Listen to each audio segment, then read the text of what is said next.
India was home to more Muslims than any other country on earth.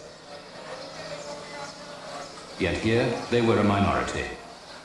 Britain's wartime need for allies was to give the Muslims the power to redraw the map of India.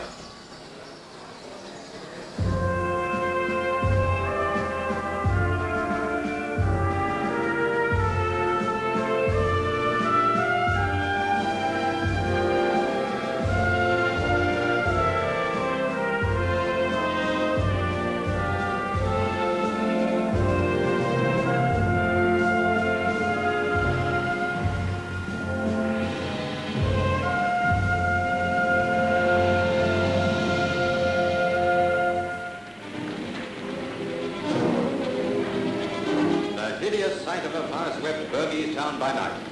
The awful result of a Japanese attack on a completely undefended town from which the population fled as the place is gutted by wholesale fire.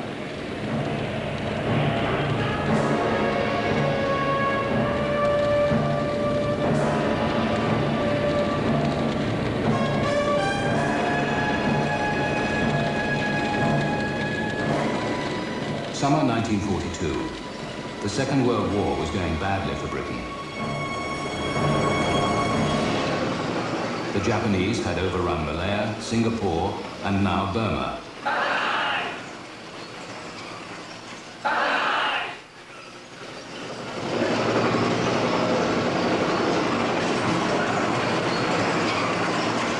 The war had reached the frontier of India.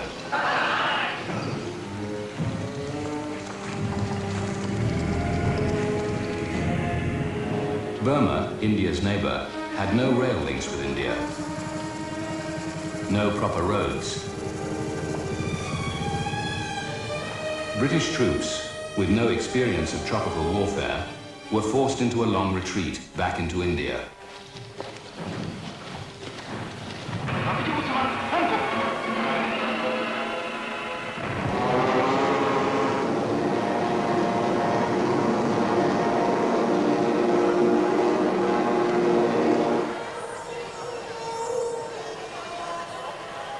By May, the Japanese loomed over the subcontinent. In 1 week, they sank 100 ships off the east coast. Their bombers terrified India's eastern cities.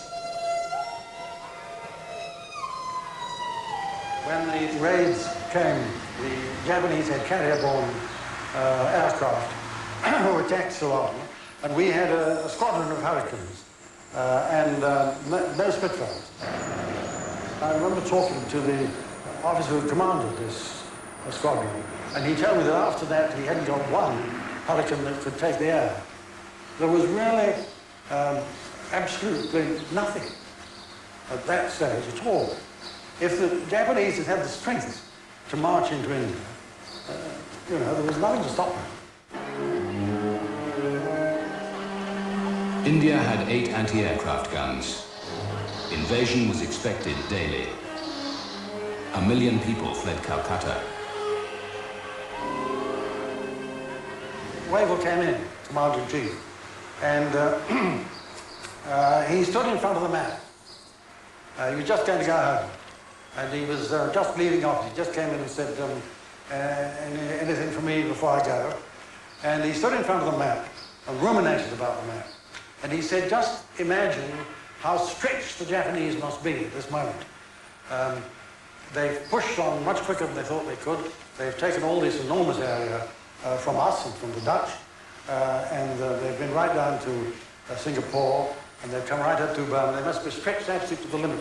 If I had anything, I'd go for them now. I remember he said, if I had one division fit to fight, I'd go for them now. He said, look at them standing there like a little terrier in front of a rat, I thought. But I haven't got one division fit to fight. You see, we'd sent 2 divisions to Egypt by this time. We got the 4th and 5th Indian divisions in Egypt. We'd sent an army to Malaya, which had got into the bag almost as soon as it got there. And we'd lost an army in Burma. We were really absolutely down to the bone. Indians, too, were in a dilemma. They disliked Hitler, but they didn't trust Britain's Prime Minister, Winston Churchill. Congress, India's largest independence movement, were divided. Some wanted action against the British. Others wanted to fight for Britain in return for a guarantee of independence. Congress turned to the Mahatma, the great soul, Mohandas K. Gandhi. He was the inspired leader of non-violent protest, which his followers repeatedly turned to violence. The head of British security showed the Viceroy, Lord Linlithgow, detailed evidence of Congress plans for disruption. The Viceroy decided he must act fast. He showed me files showing, and how they had it I don't know, but reports of committee meetings of the Congress in various parts of the country in which assaults on police stations and on railways and so on were being planned. After which I said to Linlithgow, I'm entirely convinced, I think you've no alternative. Congress, at their August 1942 meeting, followed Gandhi. They demanded that the British should quit India. The next day, all the top leaders were arrested at dawn.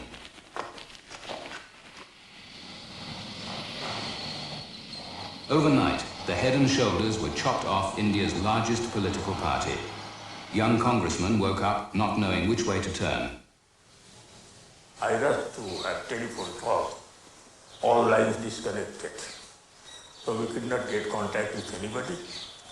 In the early morning, we had walked up to the roads. We found all the roads deserted. Went up to some extent on the Kalwa Devi road, and people were moving. And then we learned that all our leaders have been arrested, and Gandhiji has been giving the message that every worker is a leader by himself, he has to take action as it.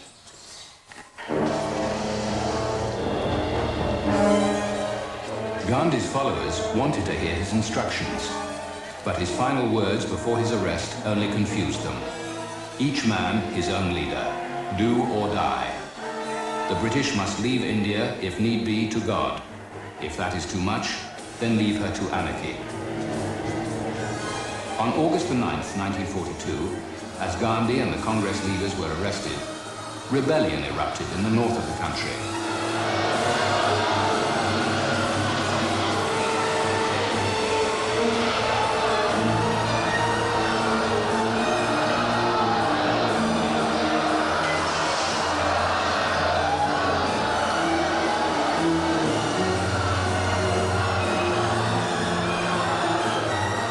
India's biggest steel plant stopped work, and after the burning down of a parachute factory, a worried viceroy wrote to Churchill about this widespread sabotage of our war effort. If we bungle this business now, we shall damage India irretrievably as a base for future Allied operations. In late August, telephone lines were cut between the commercial capital, Calcutta, and the government at Delhi.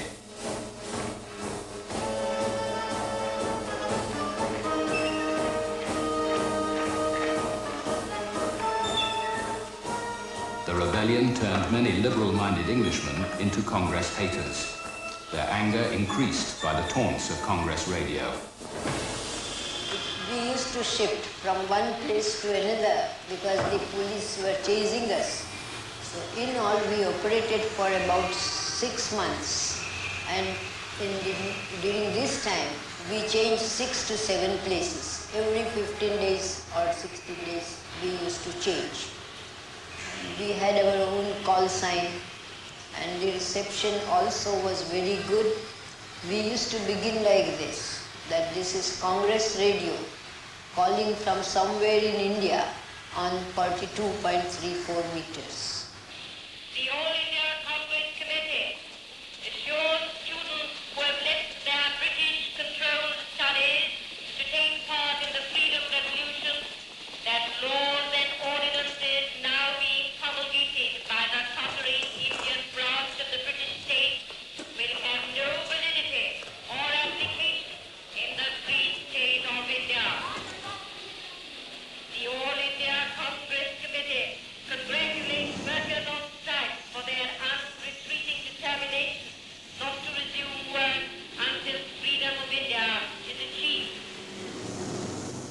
The British were hard-pressed everywhere in 1942. No more Indian troops to Africa. The offensive to recapture Burma was delayed. The Quit India rebellion took a month to suppress.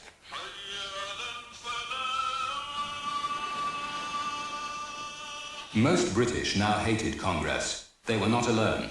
Muslims feared and loathed both Congress and the 300 million Hindu majority. The Muslims now became Britain's ally in the war. Britain's about-face, playing the Muslim card, was to change India forever. There's no doubt that the British at that time were pretty angry with the Congress and the Hindus, and pretty friendly with the Muslims. Understandable, the Muslims were helping, although they never officially supported the war effort, they were in fact helping, and the Congress were not. And naturally the ordinary Britishers said to hell with the Congress.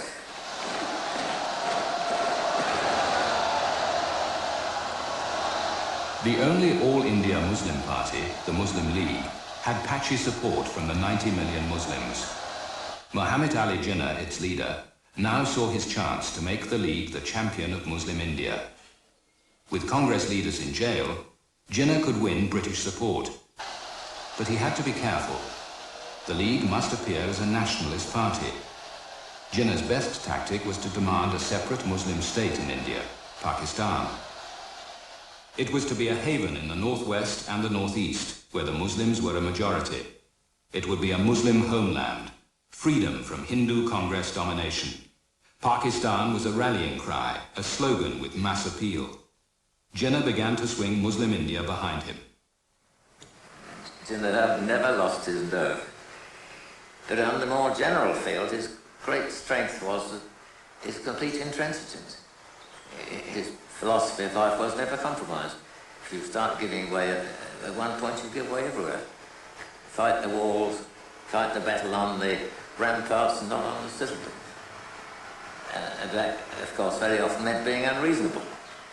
But I think if Jinnah had spoken frankly, he said you have to be unreasonable in order to get your own way. Jinnah got his way more and more. He was determined that the Muslims of India would show a united front for the League and Pakistan. That suited the British. They too wanted the Muslims united. But behind the war effort,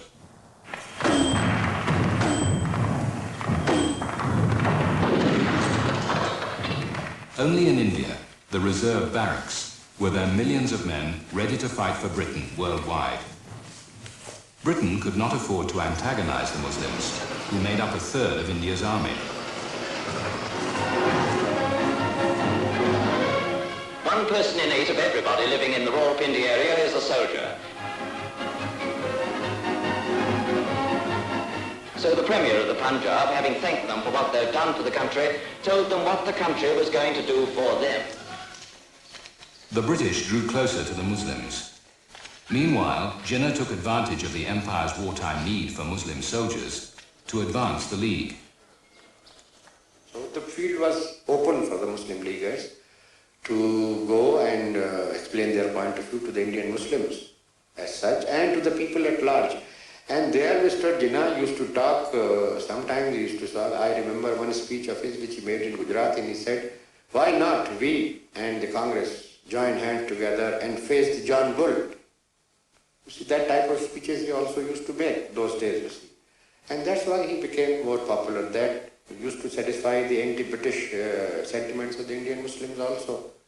And his demand for Pakistan, his emotional appeal and all that, made him more popular, and indirectly the British government, when they left them in the field single-handedly, openly, that means that the British government, you see, encouraged them, you see, indirectly, not openly, indirectly, by giving them the open field. A free hand. A free hand, you see, in explaining their point of view to the people at large. The British thought Pakistan was just a harmless slogan to boost the League's popularity. Few took the demand seriously, or even believed Jinnah was serious about it.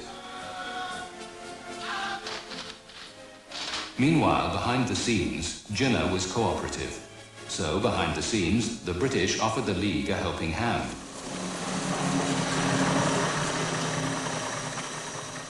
Jinnah, now growing in popularity, sent his number 2, Liaquat Ali Khan, to talk to the British. He wanted to start a Muslim League newspaper, but he needed money. The Muslims were helping the war effort. They wanted to start a paper called Dawn. And we helped it by giving them advertisement. No direct subsidy, but giving them all kinds of government advertisement. Who approached you from the Muslims? Liaquat Ali Khan himself. And what happened? Oh, we gave them the advertisement. On a regular basis? Yes. Large sums of money? Enough to get the paper launched, is what it really came to. Was it agreed that both sides would keep quiet about this? I don't think we ever came to any tacit agreement about it, but it was obviously to the interest of both sides not to talk about it. Churchill was determined to maintain the support of the Muslims. In June 1943, he appointed a new viceroy. Lord Wavell had been Commander-in-Chief of the Indian Army.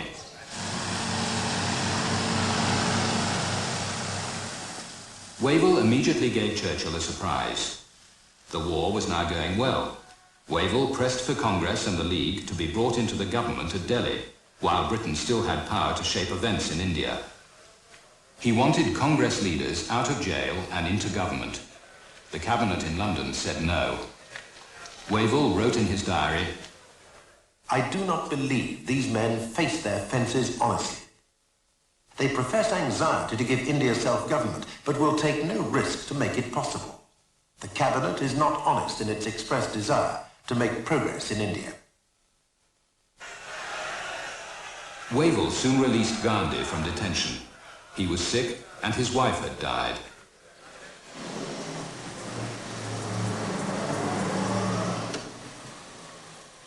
Pakistan was the talking point of India. Jinnah was now the undisputed leader of the Muslims. Gandhi left his prison cell and immediately went to meet his arch-rival. It was a turning point for the Muslim League. I remember distinctly that after every meeting, I used to give him sort of a resume of what was happening, and then he would ask me, well, what is Mr. Gandhi doing? Because Gandhi had only recently then been released from jail, and they were both of them trying to keep track of each other's footsteps. So that made me aware of the fact that Mr. Jinnah was always very keen to know every move, every step that Gandhi took, every word that he uttered, every little statement of Gandhi was kept recorded, pasted in a separate scrapbook.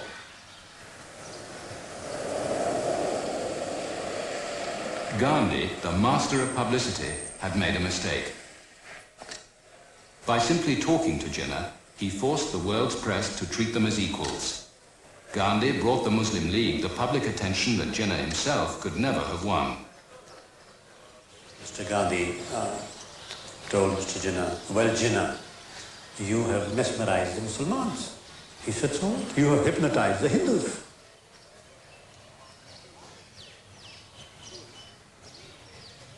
And naturally, the Gandhi Jinnah talks attracted the whole world. It gave Mr. Jinnah a very good opportunity to tell the world what he wanted and explain to the world the stand of the Muslim nation. And Mr. Gandhi, at the same time, also, I think, got an argument that he tried his best. Gandhi reluctantly moved some way towards the Pakistan idea. Jinnah said no, it was not enough. While Gandhi put on a brave smile, the triumph was Jinnah's. They had nothing to give to one another, except future promises and good hopes, maybe. The deadlock confirmed Wavell's view that Indians excluded from government would argue forever. He wrote to Churchill, I am bound to say, after a year's experience in my present office, I feel that the vital problems of India are being treated by His Majesty's government with neglect, sometimes even with hostility and contempt. Wavell wanted to come home to put his case. Churchill refused. When he finally agreed, he kept the Viceroy waiting for 2 months before seeing him. The unfortunate Wavell couldn't even arrange an interview with any of the Indian political leaders without asking the permission of Churchill, who in fact ran Indian policy and decided what Wavell should and should not do, Churchill's own view about India was that we should hold on as long as possible and only make concessions to Indian constitutional advance if the pressure became so strong that we couldn't do otherwise. Wavell found his position untenable in the sense that he was trying to carry out a policy in India which was directly contrary to the policy that was desired by his political masters. In May 1945, the European war ended. Churchill faced a general election in Britain. If Wavell resigned, India would become an election issue.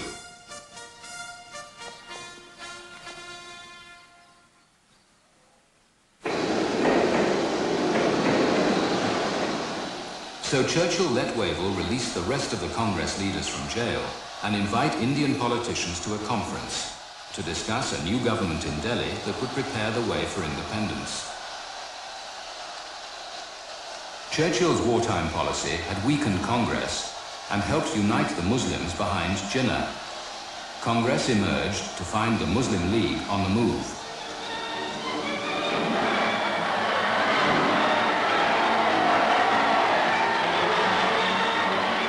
Shouting and cheering, the public gave Nehru a terrific welcome.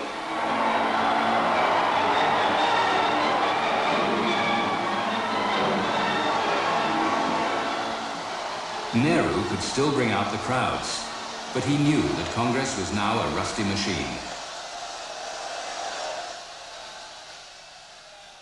He started at once the difficult task of rebuilding the party, both its membership and organization.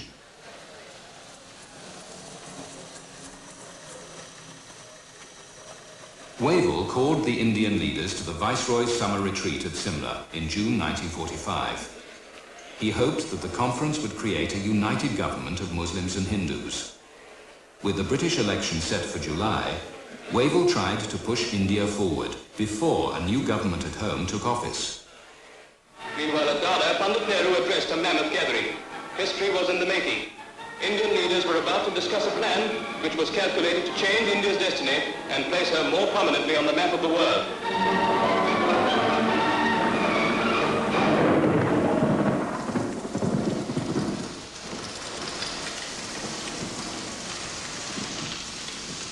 At Simla, Indian leaders met to discuss Lord Wavell's solution of the political deadlock. Mr. Gandhi, invited by Lord Wavell for a preliminary discussion, arrives by car and enters the compound at Nanaville, residence of his hostess, Rajkumari Amrit Kaur. Wavell's plan was a bold one. A government composed entirely of Indian politicians, except for the Viceroy and Army Commander-in-Chief, would pave the way for a transfer of power to Indian hands. But Churchill's wartime encouragement of the Muslims had changed the political balance in India.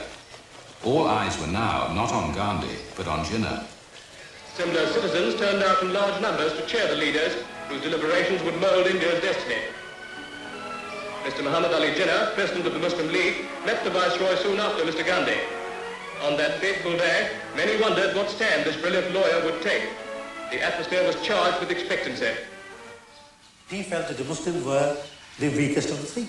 The British held the power, they held the strings of power, the Hindus held the majority. So if there was a democratic system in a free united India, the Hindus would gain everything. So the Muslims could not sort of afford to annoy both.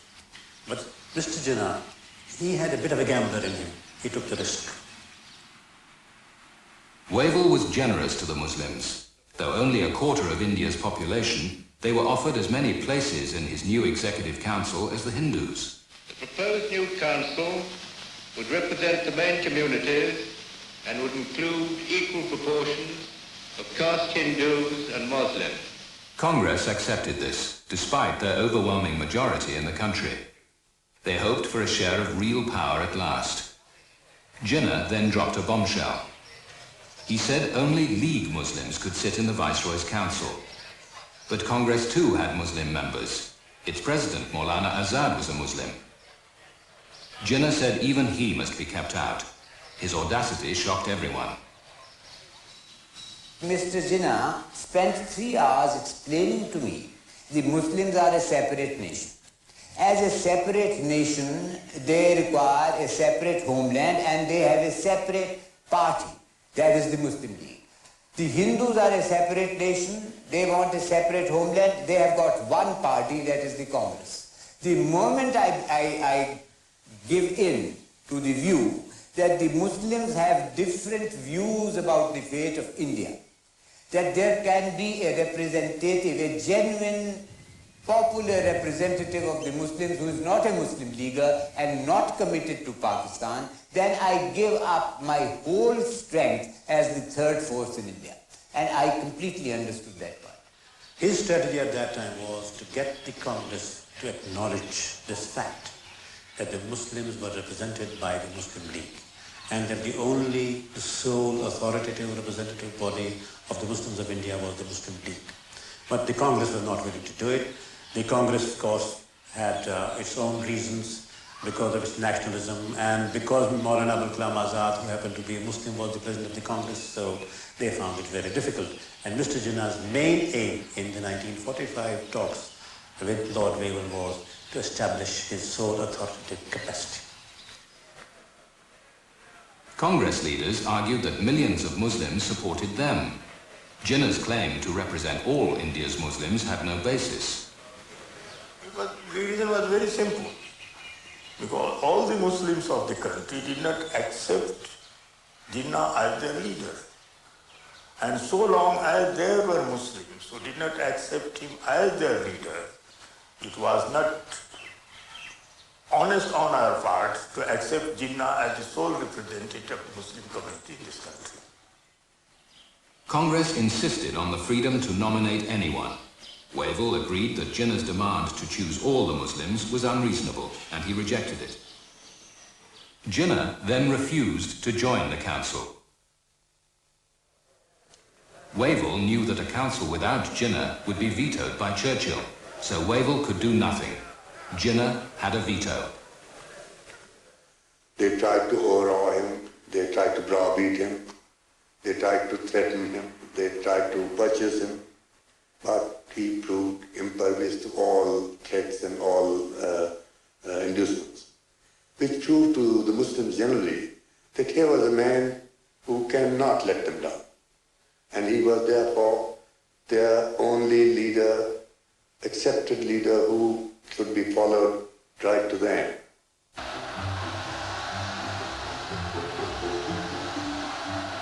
The crowds danced in Piccadilly. The war was over at last. For the city which for the whole duration of the war had been in the front line of battle, this was deliverance indeed. Men and women of the home front rejoiced for their allies of the United Nations in a tidal wave of emotion too deep for words.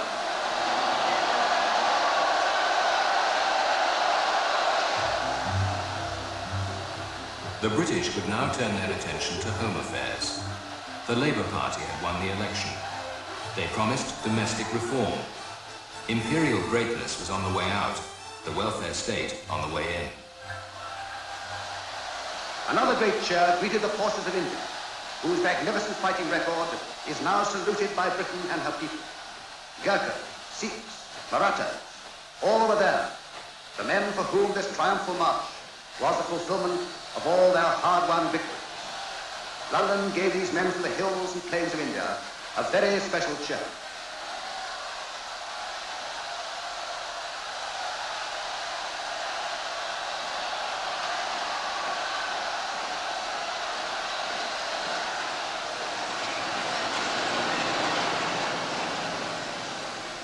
Hopes were high that India might now be cut loose from the empire. In July 1945, Clement Attlee became Prime Minister. Labour's promise that India would be given her independence seemed close to fulfilment.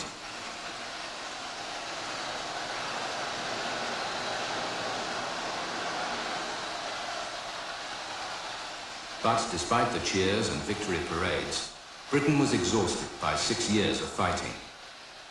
The huge conscript army were clamouring to get out of uniform. Soldiers wanted to come home from India and from all over the world.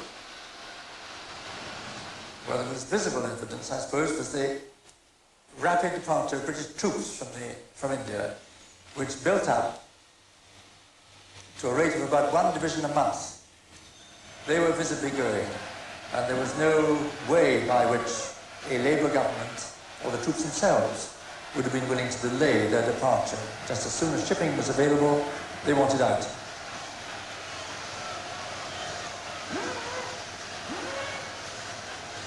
So you're talking of a crumbling of the British element of force, the British element in the administration, the Indian police. This would produce impossible tensions and was not a thing we could rely on carrying forward. The new Labour government wanted to leave quickly. Britain was proud of the unity the Raj had imposed on India. Congress wanted the country to stay united, but Jinnah demanded Pakistan, which meant partition. Many millions of Muslims were now behind him. Just how many, the government in Delhi did not at first realise.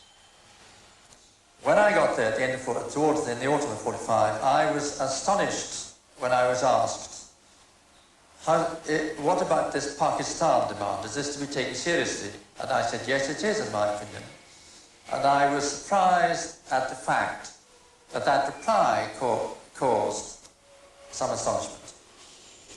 Because to me it was perfectly obvious, coming from this very Muslim part of India, as it then was, the northwest frontier, there was an insistent demand building up for Pakistan. It wasn't yet final, but it was very strong and it was there.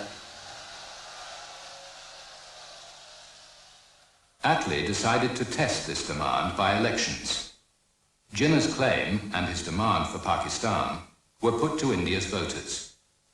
In the cool weather early in 1946, the campaign was bitter and often violent. The Muslim League fought the election on a platform of one word, Pakistan. There's no doubt about it. At that time, the atmosphere was very much, it had swung very much in favor of Mr. Jinnah as far as the Muslims were concerned.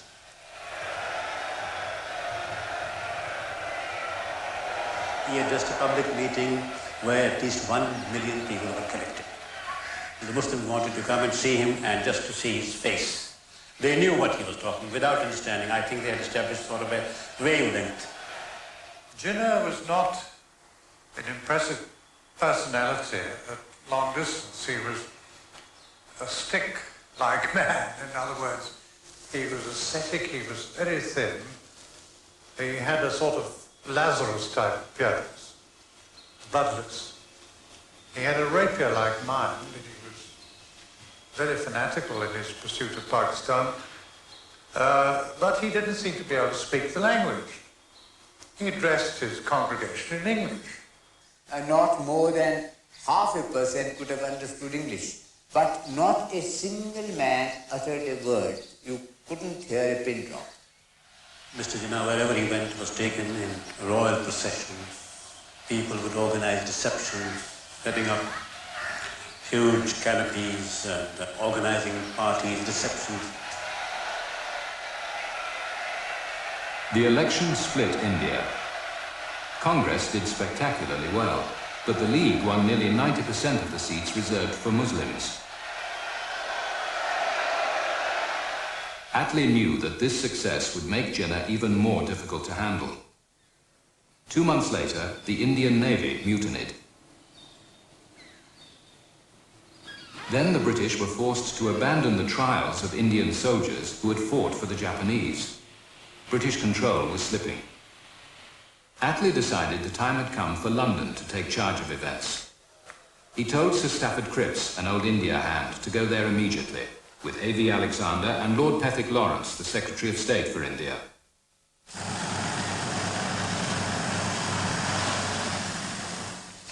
The Cabinet mission arrived in March 1946. Their job, to secure a peaceful British exit. Almost any arrangement the Indians could agree on would do. Pethick Lawrence, at 75, was quickly dubbed Pathetic Lawrence. The Cabinet mission hoped to safeguard British defence and trade worldwide. For that, Indian unity, one strong country, not partition into two, was the British aim. At New Delhi, the three-member cabinet mission begins its historic quest to find the solution to India's political deadlock. One of the largest press conferences in Indian newspaper history, with reporters from many countries present, was held as a preliminary to the talks. Lord Pethick Lawrence, in his opening remarks, underlined the principles which would guide them during the talks. Britain's need was urgent. A weakened post-war Britain needed the Congress and the League to agree quickly on a transfer of power to Indian hands. The mission has declared that it has come with no set plan for action. Already invitations have been sent to all prominent political leaders, asking them to explain their points of view to the cabinet ministers. And as we go on the screen, prominent leaders are reported to be on their way to Delhi. The cabinet mission arrived to break the deadlock left by Jinnah's unyielding demands at the Simla conference. Lord Wavell joined them in a task he had warned for 3 years would become harder the longer it was delayed.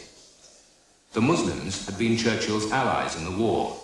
Now, by demanding partition and Pakistan, they became the cabinet mission's main problem. Jinnah was the obstacle to the united independent India that Attlee wanted. Congress, wartime villains, were now in agreement with the British government. Both wanted to keep India as one country. The more the cabinet mission examined the fine print of partition and understood what Pakistan would mean, the more they saw the virtue of Indian unity. From the official statements that have been made, a few important facts emerge.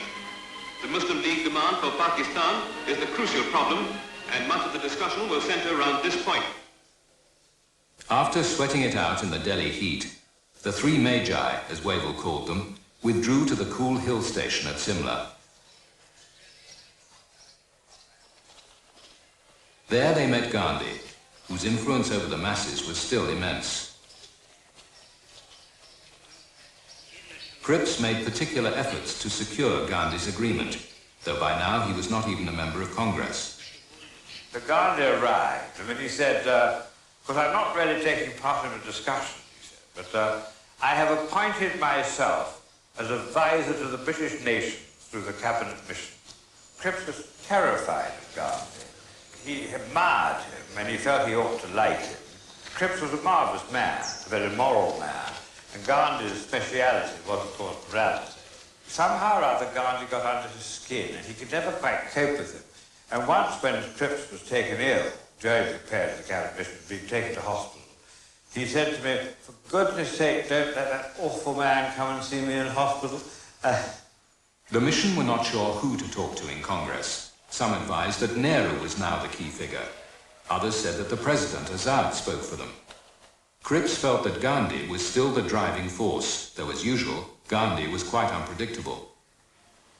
There was a period during the negotiation when Gandhi declined to have anything further to do with it. All the cabinet mission had to do was to quit India, and if there was going to be a civil war, it was God's will, and on the whole he thought it was God's will. But after a lot of pleading, he said, all right, I'll come and see you on Thursday morning. So he arrived at one of these kind of Sunningdale houses on the nice regal estate, sat in a very English type of drawing room, sitting up on the sofa, and these three cabinet members, quite old they were, quite distinguished, come 5,000 miles, sat facing him, and they started talking to him. And we went on for some time, they got no answer. Then he handed them a piece of paper. This is my day of silence, but please go on talking. And they went on talking, and all they got were little notes saying things like, he who gives quickly gives twice. Jinnah, like Gandhi, gave little away. He was now the bigger puzzle. Did he really want Pakistan? Would he settle for less? He used his old tactic of not budging an inch, confident of concessions by others. He was waiting. He was waiting because he was not sure whether the British government were prepared to disclose their hand. He had to wait because he was not sure of the Congress. And of course he had to wait because if he called them too early, he could have just exposed himself. Or if it was too late, then it would have been just too late. The Muslim League was the weakest party, but Jinnah controlled it completely. Unlike the Congress negotiators, he could demand whatever he wanted.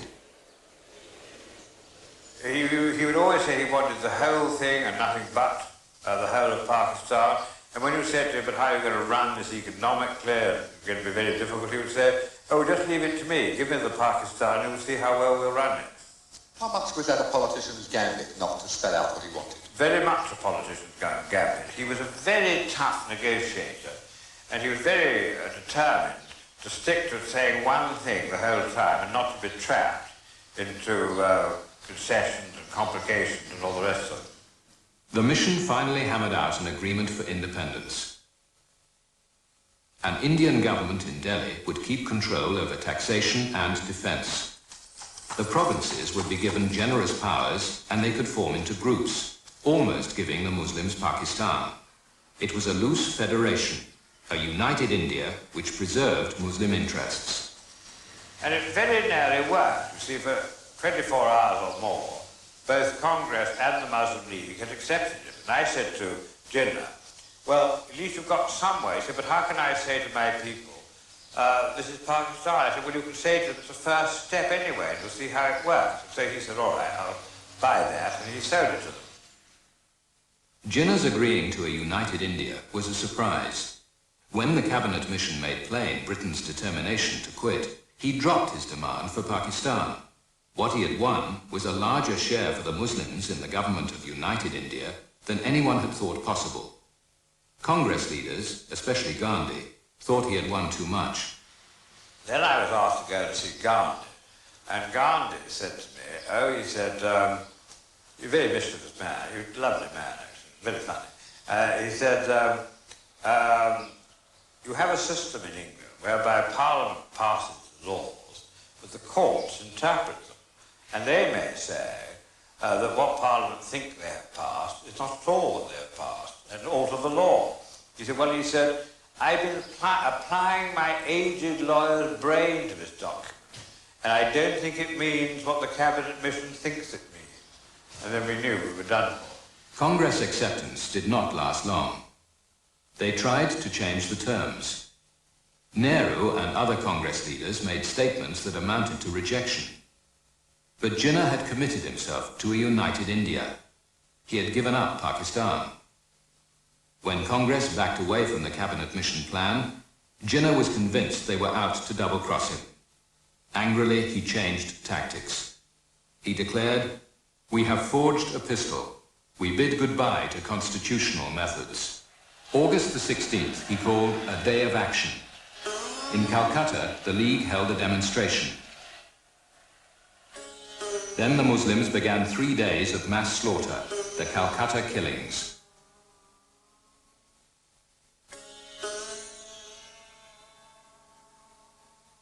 Hindu retaliation was swift and bloody.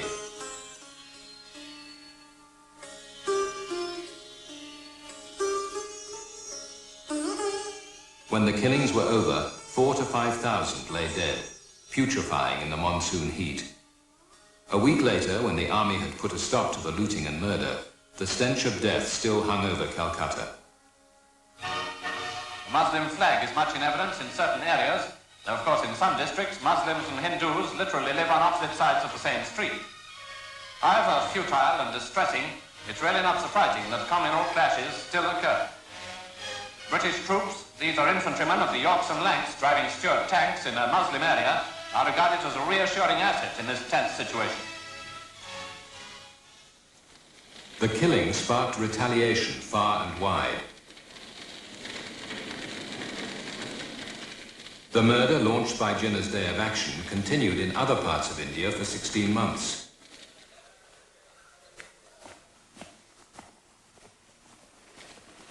Attlee knew that he had to propel India forward to independence before anarchy engulfed the whole country.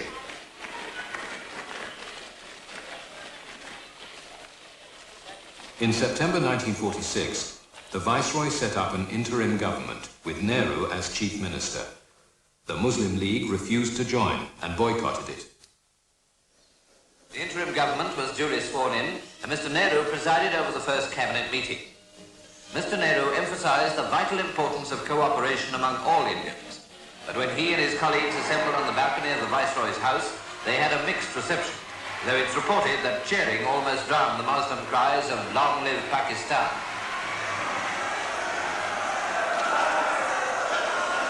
The following month, the League reluctantly agreed to join. The Muslims went in to protect themselves from being isolated from negotiations with the British.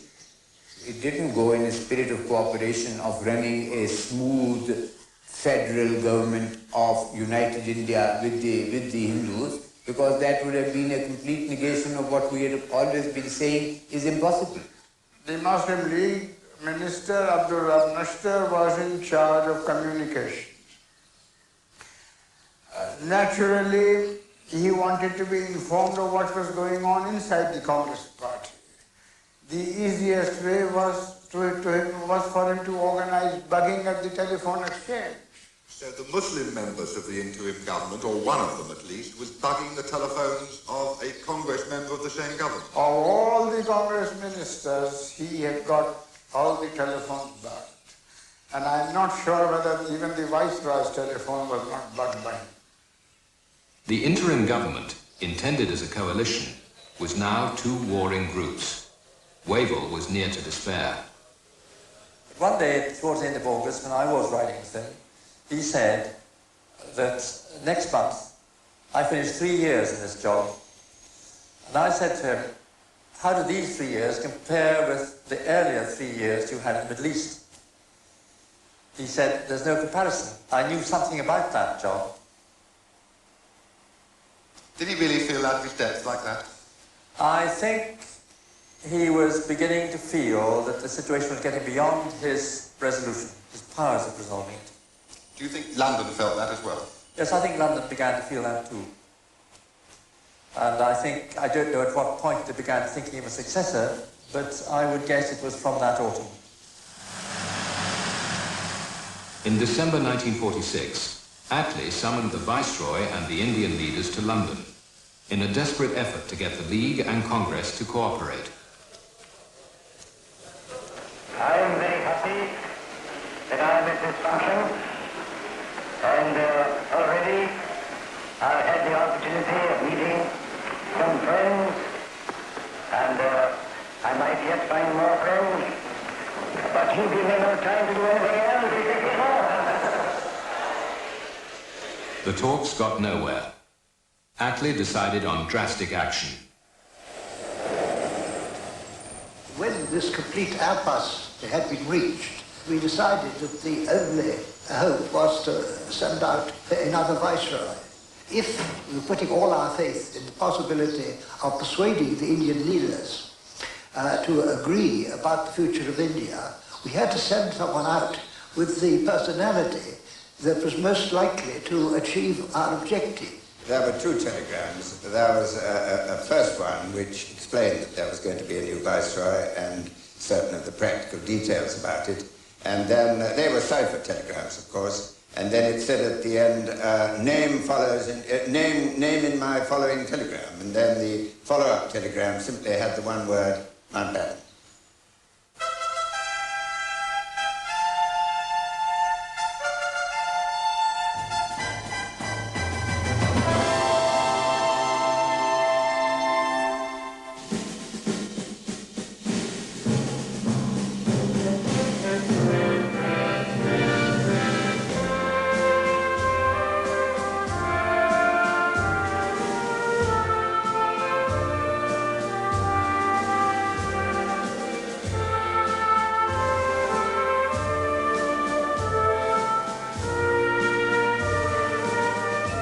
The program you can't afford to miss returns to ABC this Wednesday at 8 o'clock.